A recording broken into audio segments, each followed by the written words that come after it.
Let's discuss this further now with investigative journalist Dan Dix. Dan, welcome to the programme. Now, if we look at the Facebook bans, do you think it's making the company too involved in politics? And should a social media platform even be deciding which information is fake or real?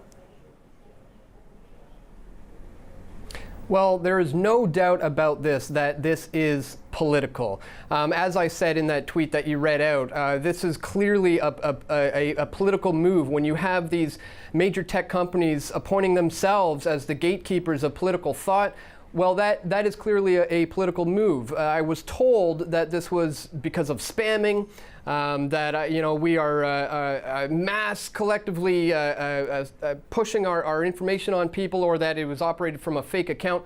All of these things are untrue. The information that I post or used to post on Facebook was information that I produce on my website, which goes against the government. It goes against the status quo. And I think that's what we are dealing with here today, is the silencing of anybody who's, it doesn't even matter left, right side of the political spectrum. It's anybody who goes against the status quo right now seems to be a target. And Alex Jones may have been the first domino to fall, but it seems that they are now coming after some of the smaller guys who talk about similar things. Yeah, I mean, we've heard from the founders of the Free Thought Project and antimedia.com that it's not only Facebook, but Twitter's joined in as well, and they've banned their accounts too. How likely that this is a coordinated effort? It is very, very likely, especially when we consider the fact that the Good Censor leaked document from Google just came out just a few days ago. And we know, in the case of Alex Jones, for example, that it was a concerted effort because they all did it at the exact same time. So when we have a midterm election coming up right around the corner in the United States, I'm Canadian. My channel is Canadian. We also have a federal election coming up not too far away. So they are taking away these voices that are actually have an ability to influence these things. So that's what we're seeing now. This is the mainstream media trying to wipe out their competition so that the oligarchy can continue to maintain the status quo. Dan, if we look at free speech, is Facebook violating free speech by banning accounts?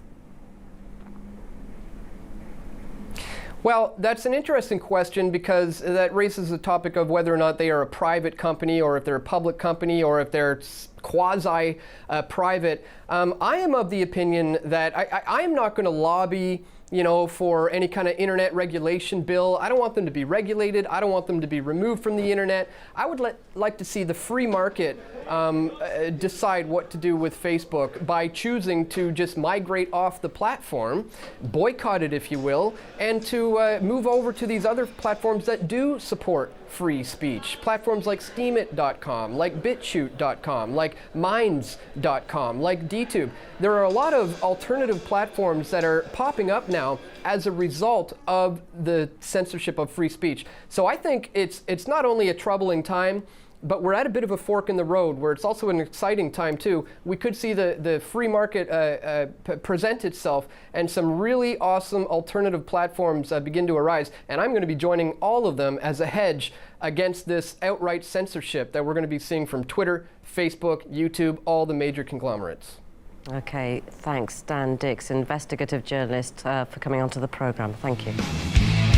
We all want truth.